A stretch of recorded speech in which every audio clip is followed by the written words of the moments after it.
Ciertamente nosotros estamos rodeados de mitos, tanto autóctonos como los populares a nivel internacional. Pero, ¿cómo describir a alguien tan despiadado, quien a través de sus crímenes recordó una famosa leyenda asesina de Rumania, un conde que, con atrocidades por su sed de sangre, se hizo famoso a nivel mundial? Es casi imposible pensar que alguien así llegue a manifestarse en tierras tropicales como Sudamérica. Sin embargo, sucedió, específicamente en Colombia, a mitad de los años 50.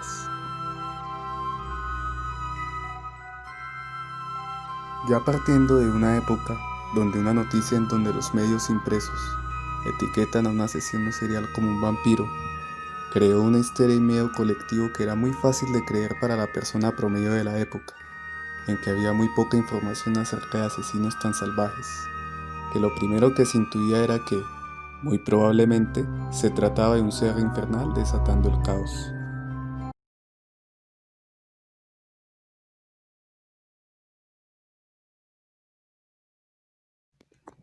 Pedro Vicente Acosta, un albañil de 33 años de la ciudad de Bucaramanga, fue capturado casi que de manera suertuda por las autoridades un 22 de marzo de 1955, entre un ambiente de furia y paranoia colectiva, casi que un mes después del primer asesinato brutal a un menor de edad con signos de abuso sexual y un maltrato tan salvaje que los investigadores pensaron que era un crimen digno de una película de terror.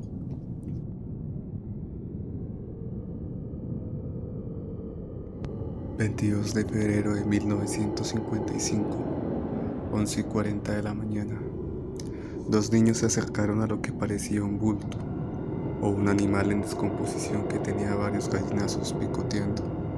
Se trataba de David, un niño que 3 días antes había desaparecido.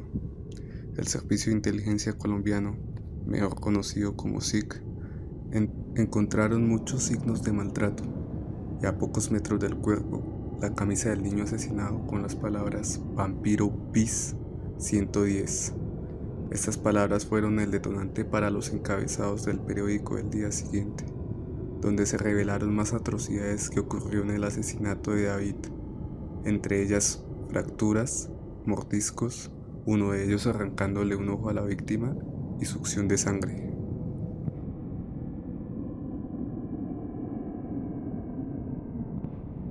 Cuando el primer impacto de un asesinato aberrante apenas había sacudido a la población de ese entonces, se encuentra otro cadáver, casi que 24 horas después de haberse encontrado el primero, esta vez de Pedro Pablo, un niño de 8 años que ya tendido en el suelo, mostraba signos de corte, que al comienzo se creyó que eran cortes por cuchillo, y más tarde se encontró que se trataba de mordiscos y una fractura en la cervical.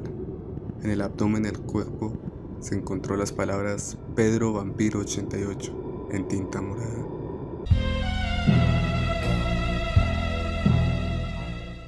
El pánico ya se había desatado sobre la ciudad.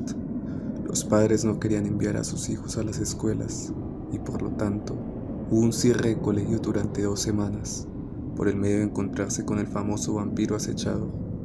Transcurrían los días y 2 cadáveres más aparecieron, atribuyéndolos al asesino.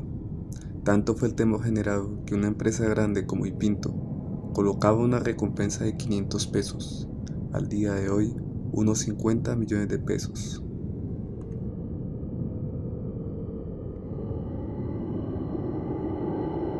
Se presumía incluso que llegase a tener ciertos ayudantes, los cuales darían la información sobre potenciales víctimas en veredas y corregimientos cercanos a la ciudad.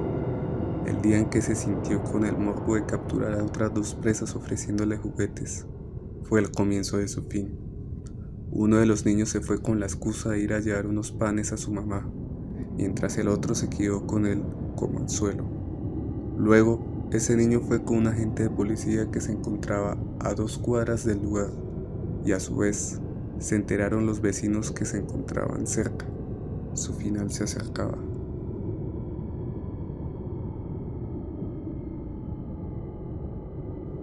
Aunque fue más temprano que tarde, ya que a 2 cuadras de escapar, fue capturado por gente que se le hallaba alrededor. La justicia lo encontró como prófugo por hurto en 1945, Cuando el SIC lo detuvo, se presumía que estaba bajo los efectos de la marihuana. El hombre llevaba en el pecho pintados 2 puñales y su cuerpo presentaba marcas de arañazos recientes.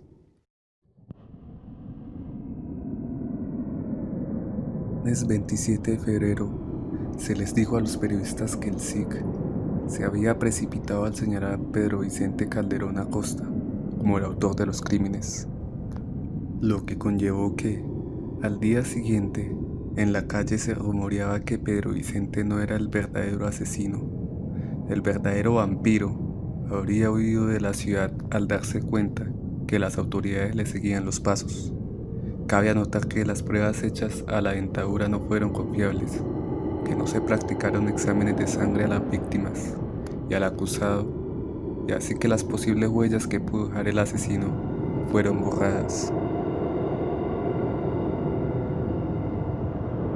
El vampiro regresó a los calabozos de Bucaramanga.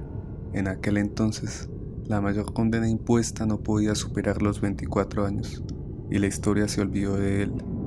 En 1973, 18 años más tarde, el sociólogo Emilio Arenas aseguró haberlo visto en la cárcel modelo de Bucaramanga. Los presos lo conocían como el recluso más antiguo del penal, apodado el vampiro. Tenía unos 55 años, lavaba los platos de los internos, y aunque ya había cumplido la condena, no quería salir de la prisión. Calzaba alpargatas, tenía los ojos pequeños y seguramente murió en la cárcel. El hombre escapó. Los periódicos entonces se preguntaron si que era el vampiro. Había regresado para explicar el porqué de su marca con los números 88 y 110. Cabe aclarar que esta es una historia sacada del periódico Vanguardia Liberal en un reportaje que se hizo en el año 2003. Desgraciadamente la edición impresa, buscándose en los archivos online. Sin más que añadir, me despido. Hasta luego.